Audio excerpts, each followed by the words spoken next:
She tore into the janitor in front of Heatstomers, mocking him for being a disgrace to the brand, completely unaware that he was the new owner, watching everything. Raymond Ellis parked his pickup across the street from McAllister Motors just before 7:30 a.m.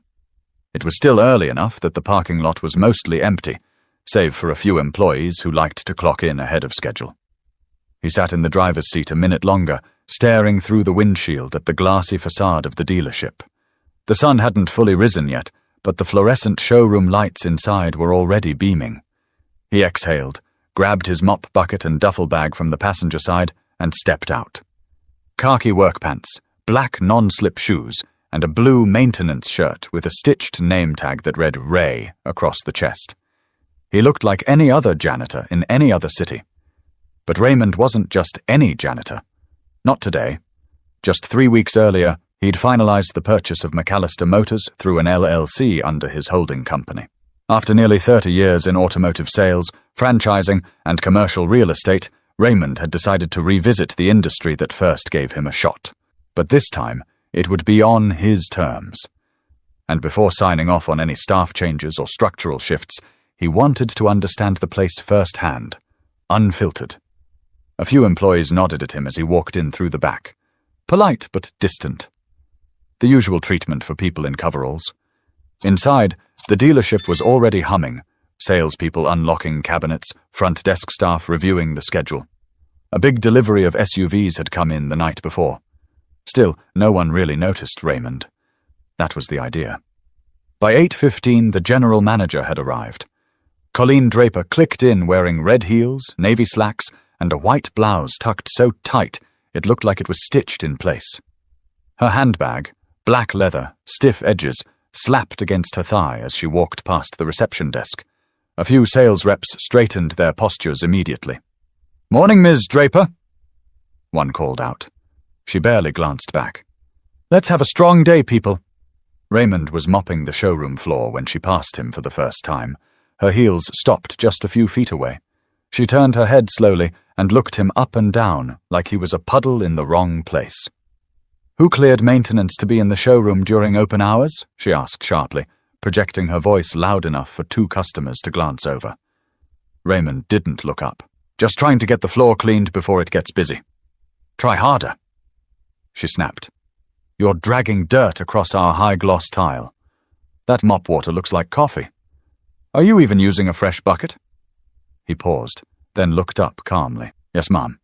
"Clean water, fresh mop head," Colleen scoffed. "This isn't a gas station bathroom. Keep it moving, out of sight." Raymond nodded once, turned, and kept mopping silently toward the side hallway. She shook her head and walked off, muttering something about standards falling. None of the employees said anything. A few glanced away. One of the younger salesmen, a guy named Milo, looked like he wanted to say something but didn't. Raymond wasn't surprised. People don't risk their jobs for the janitor, especially when the boss talks like that. But he caught enough in that moment. The tone, the performance, the way she made sure others heard. This wasn't about a mop. It was about reminding everyone who had power and who didn't. But Raymond wasn't here to fight. Not yet. He was here to watch, to listen. And Colleen had just introduced herself more clearly than any resume ever could. It didn't take long for Colleen Draper to find her next opportunity. Late that afternoon, just before the lunchtime lull, the dealership was unusually busy. A couple was test driving a new SUV. A young family was seated at the finance desk. An older man stood by the coffee station flipping through brochures. The showroom floor had the faint sound of upbeat pop music playing through the speakers, and Colleen was at her usual post, center stage near the reception desk, keeping everything and everyone in her line of sight. Raymond was wiping down a display stand in a far corner, trying to keep his presence low-key. His posture was slow, deliberate. He was listening more than anything, soaking in conversations, body language, noticing who avoided eye contact with whom, who flinched when Colleen walked by. Most of them did. But then came the moment. A small child from the young family at finance spilled a cup of juice near the front door. The mom looked embarrassed, searching for paper towels. Before she could react, Raymond had already walked over, quietly pulling a towel from his supply cart and kneeling to clean the floor. The child's father, a wiry man in a golf polo, smiled and said, "Thanks, man. Appreciate it." Raymond gave a quick nod. "No problem." Colleen was on her way out of the break room when she saw it, and that was all she needed. "Oh, no!" she said loudly, walking straight toward him. "You've got to be kidding me." The room didn't go silent, but it shifted. Heads turned. Conversations paused. Colleen pointed directly at Raymond as if she were calling out a security breach. "You're wiping the showroom floor in front of customers, on your knees? What is this, a daycare center?" She turned to the family at the desk. "I apologize for this, truly.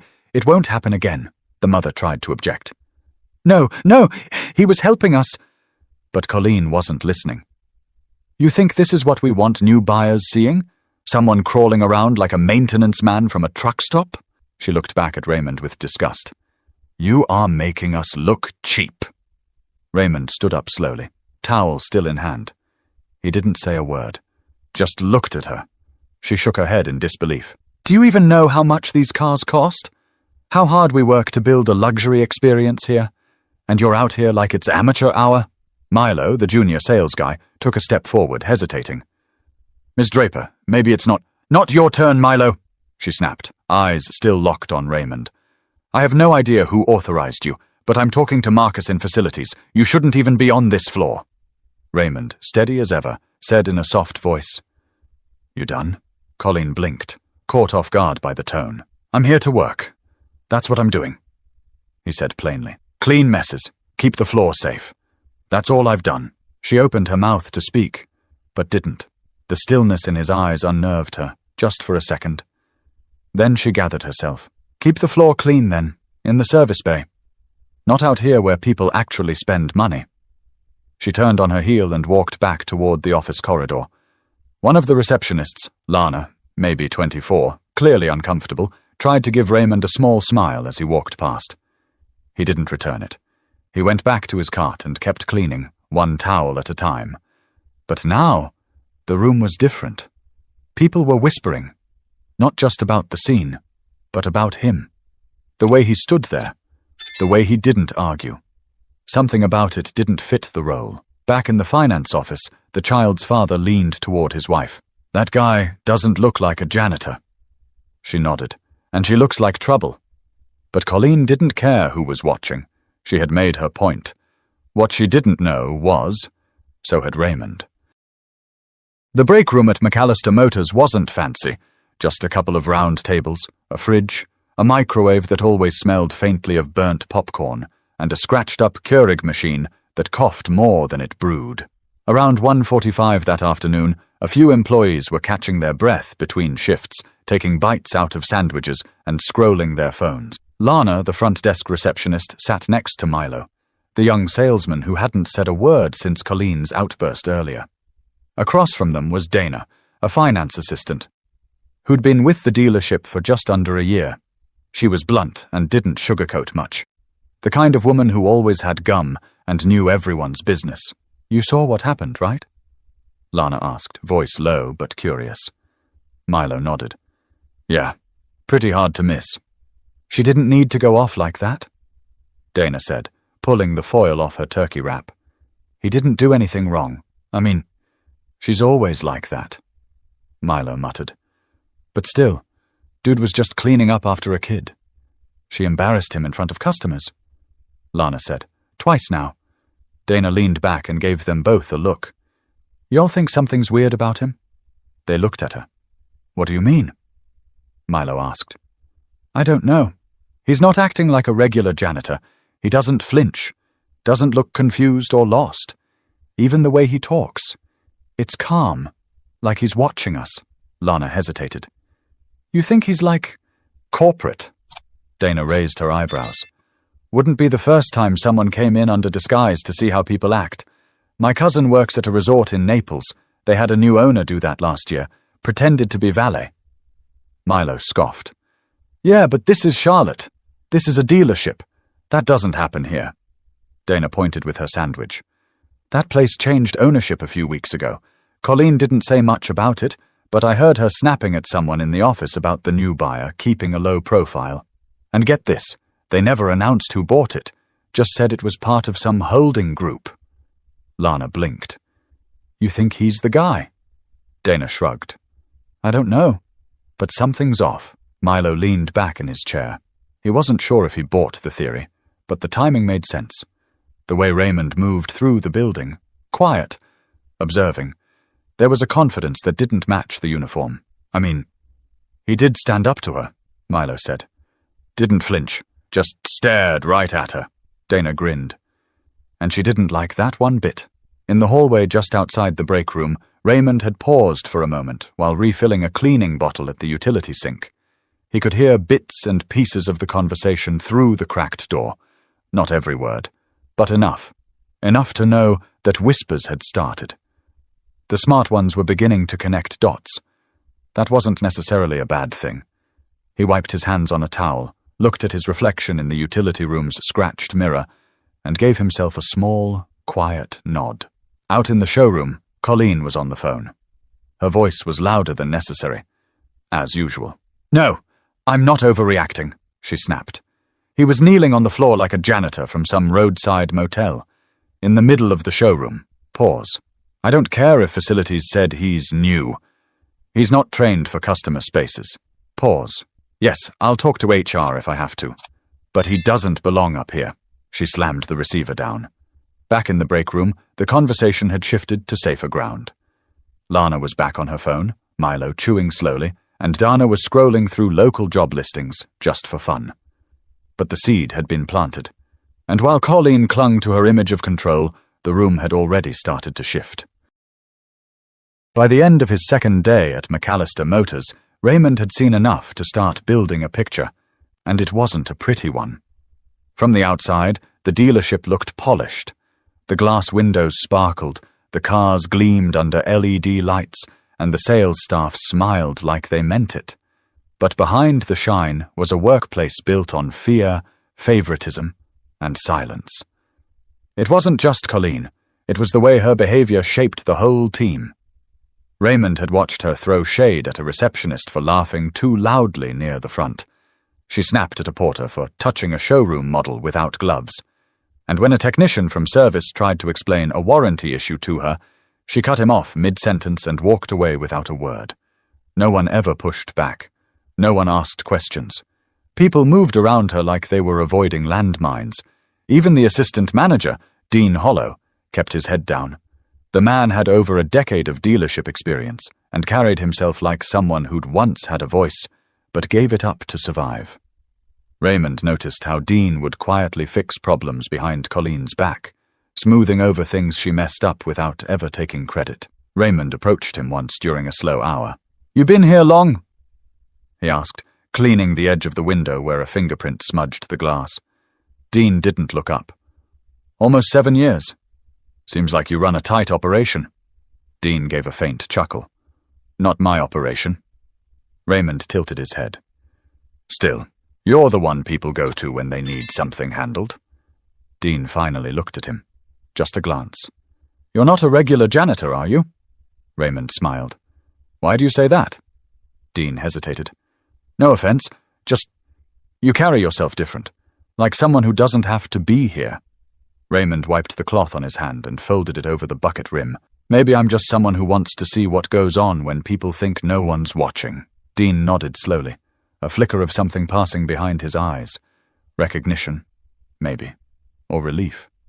In the lunch hour that followed, Raymond walked through the service bay where technicians sweated under hoods and wiped grease off their hands with faded rags. They worked hard, but none of them had been invited to the team-building retreat Colleen kept boasting about to the front staff. "You think she even knows our names?" one mechanic mumbled to another. "Only if we mess something up."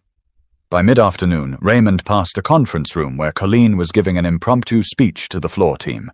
She stood in front of a whiteboard, marker in hand, talking about numbers, quotas, and brand perception. Her words were fast and polished, but her eyes scanned for weakness. Any sign of dissent was met with a warning glance. "Remember," she said, circling a figure on the board, "you're not just selling vehicles, you're selling us. and every interaction is either a reason to trust us or a reason to walk. Milo shifted uncomfortably in his seat. Colleen continued, "Perception is everything. And if we're not holding every department to that standard, every department, then we're losing." She didn't mention Raymond by name, but the message was clear. The room felt heavy, not motivated, controlled. Back in the hallway, Raymond leaned against the wall and scribbled something into the small notebook he kept tucked in his pocket. Not numbers, not inventory, just 4 words. They work through fear. He closed the notebook. By the end of the day, the floor had been cleaned, the trash bins emptied, and the showroom smelled faintly of lemon disinfectant. Raymond pushed his cart toward the back exit just as Colleen walked by again. "Let's try not to embarrass us tomorrow, she said without slowing down. Raymond didn't reply, just kept walking, head high, eyes forward. But Colleen wasn't watching the right things, and what she failed to see was exactly what Raymond had come for. 3 days later, Colleen was in a great mood. Sales were up. The numbers from last quarter came in strong. And she'd just gotten word that corporate was sending someone to observe operations, which to her translated into a chance to show off. She clicked through the dealership with a rare smile, adjusting the hem of her blazer and touching up her lipstick between phone calls. The staff, sensing her improved mood, took a breath of relief. Lana was smiling again. Milo had even cracked a joke in the break room, but it didn't last. At exactly 10:05 a.m., a black town car pulled up outside the dealership. Colleen stepped out of her office and made her way toward the glass doors. She could see the driver opening the rear passenger door. Out stepped a middle-aged man in a grey tailored suit, polished shoes, and a gold watch that caught the sunlight. Colleen's smile widened. That must be him. But then another figure stepped out from the other side of the vehicle. Raymond. No mop, no utility cart, no janitor uniform, just a sharp navy suit, crisp white shirt, and eyes that met hers without blinking. She froze. For a moment, her brain tried to rationalize what she was seeing. Maybe he was just dropping something off. Maybe this was a mistake. But the man next to Raymond, the driver in the black suit, spoke first. "Good morning, everyone. I'd like to introduce Mr. Raymond Ellis, majority owner of Ellis Automotive Holdings. Effective immediately, he is now the principal owner of this dealership." You could have heard a pin drop. Someone at the front desk dropped a pen. Milo's coffee nearly tipped off the counter. Colleen blinked. "Excuse me."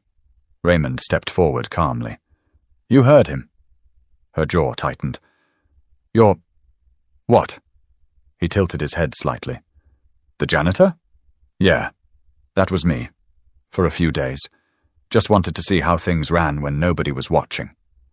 She looked from him to the driver, then to her staff.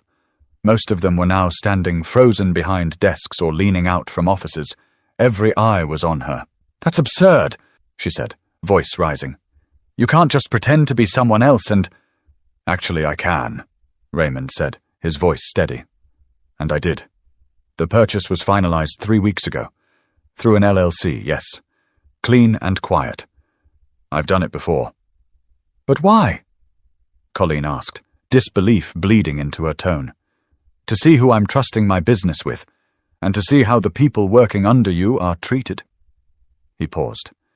"And I've seen more than enough." Colleen crossed her arms, trying to find solid ground. "You're judging a few days?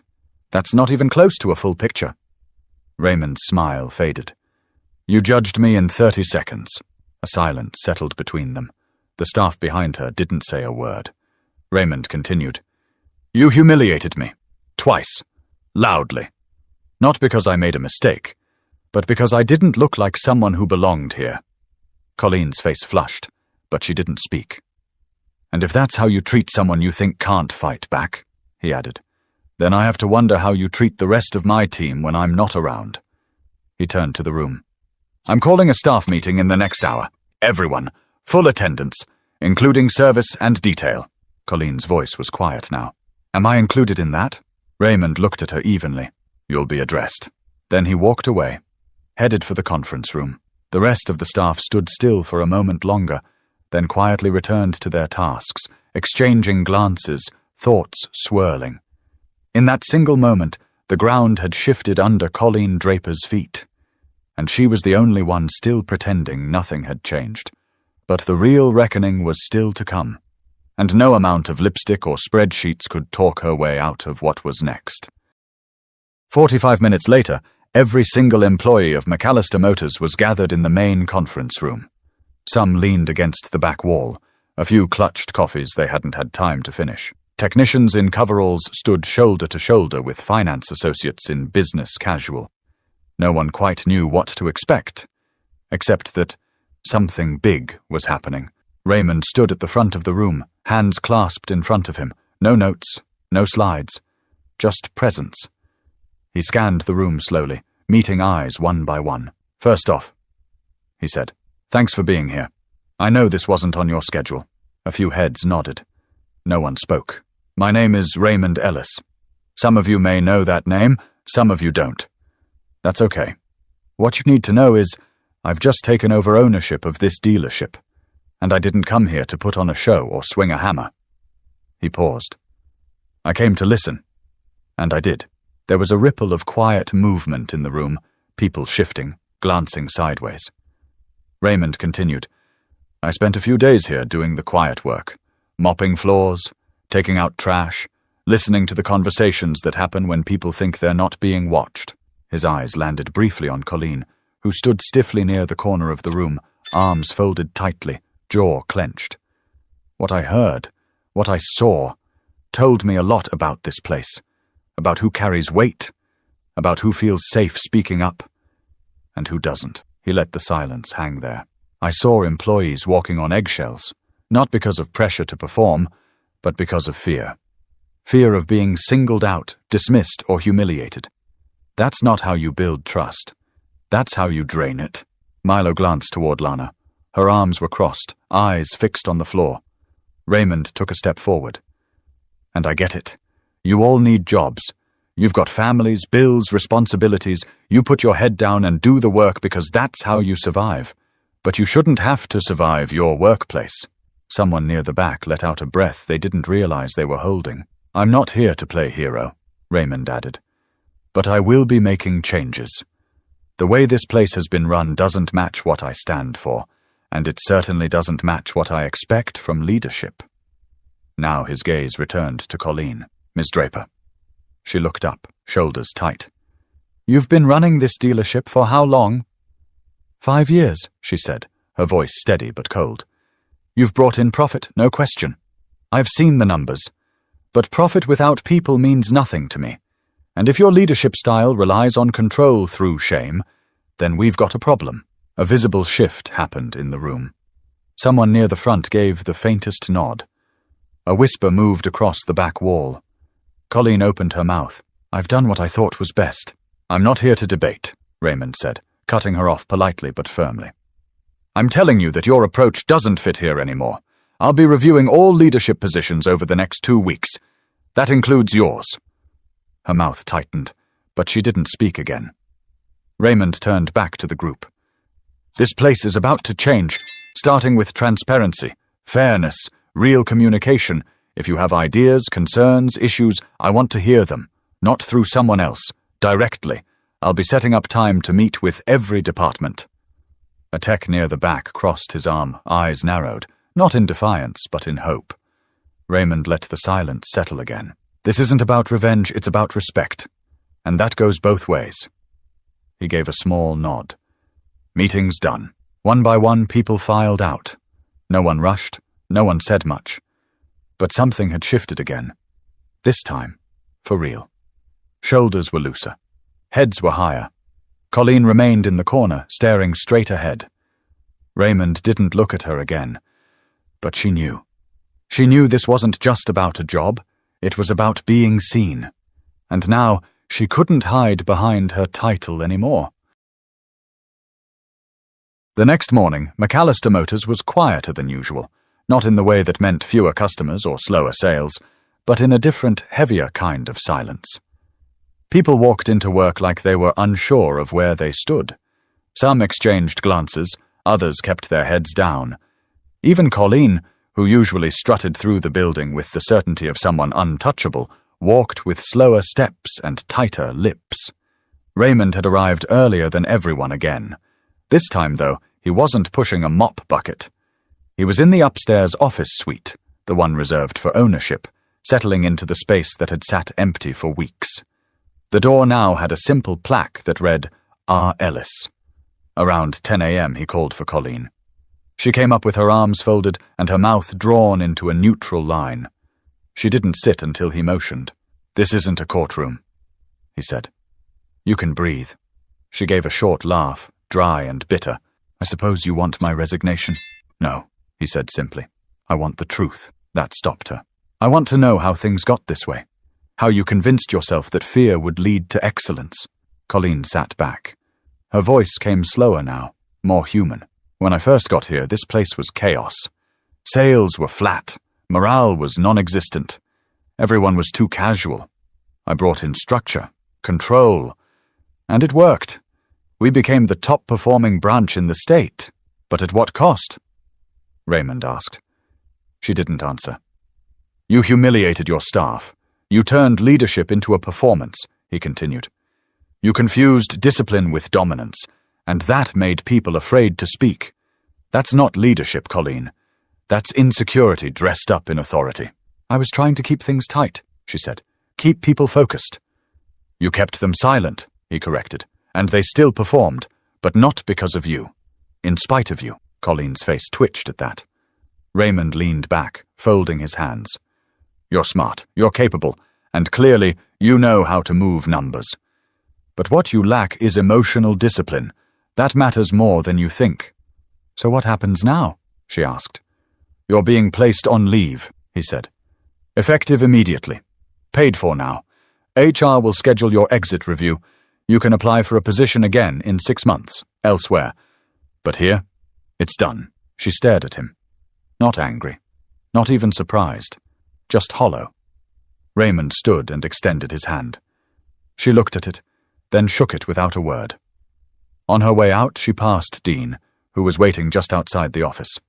He gave her a look, not smug, not pitying, just firm, then walked in after she left. Raymond nodded toward the chair. "Have a seat." Dean sat cautiously. "I watched how you handled things this week," Raymond said. "You clean up after others. Keep the place from falling apart behind the curtain. You've got quiet leadership in you, and I respect that." Dean said nothing at first. Then, "You're not like the others." Raymond shook his head. "That's the point." They talked for 20 minutes. By the end of it, Dean was offered interim general manager status, pending a trial period. He accepted. Downstairs, word spread fast. By lunchtime, most of the staff knew Colleen was out, but no one celebrated out loud. It wasn't that kind of place yet. What they did feel was a kind of breath, an inhale they hadn't taken in years. In the service bay, 2 techs bumped fists quietly. In the showroom, Milo cracked a small smile. "Told you he wasn't just a janitor." Lana whispered to Dana, "This might actually turn out okay." But Raymond wasn't interested in making anyone comfortable. Not yet. First came cleanup, then came trust, and that was going to take more than a new name on the door. 2 weeks later, things at McAllister Motors looked the same on the surface. Same logo out front, same rows of gleaming sedans. But inside, there was a new rhythm. Not perfect, not polished, but honest.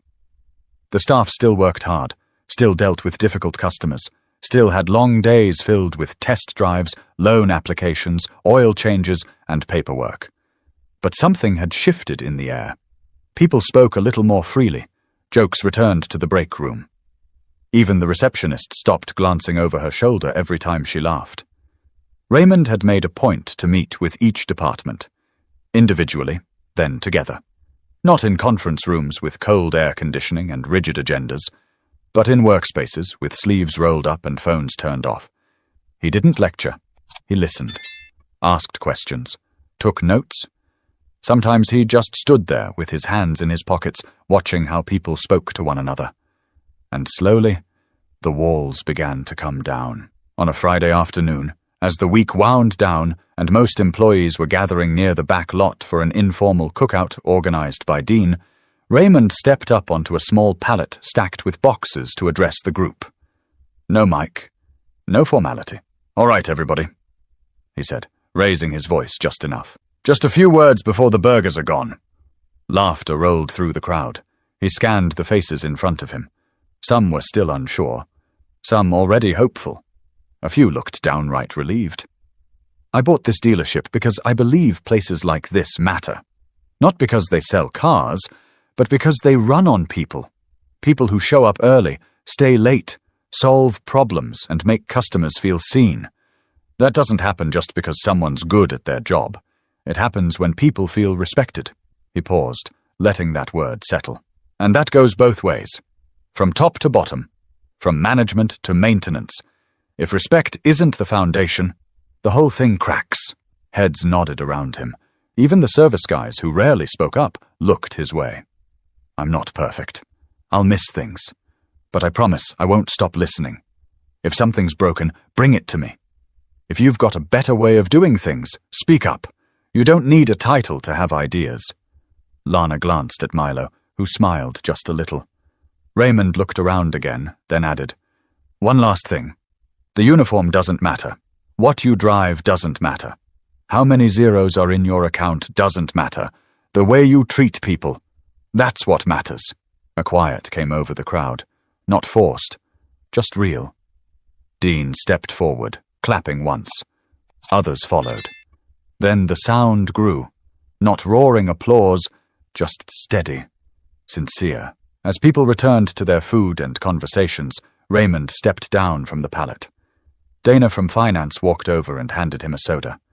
"I gotta say," she said, "I didn't think I'd see this place turn around." Raymond smiled. "We're not there yet. But we're pointed in the right direction." He nodded. "That's a start." A few feet away, Milo approached him, a little hesitant. "Mr. Ellis, I just wanted to say thanks. Not just for, what happened, but for giving us a shot to be heard." Raymond gave a small smile. "It's Raymond, and you don't need to thank me for something you should have had all along." They shook hands.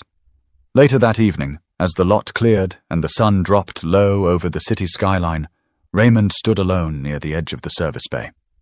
The mop bucket he once pushed sat tucked in a corner, just where he left it that first day. He looked at it a moment, then turned and walked away. Because respect isn't given once. It's earned again and again, in the small choices. And sometimes the biggest lesson doesn't come from power.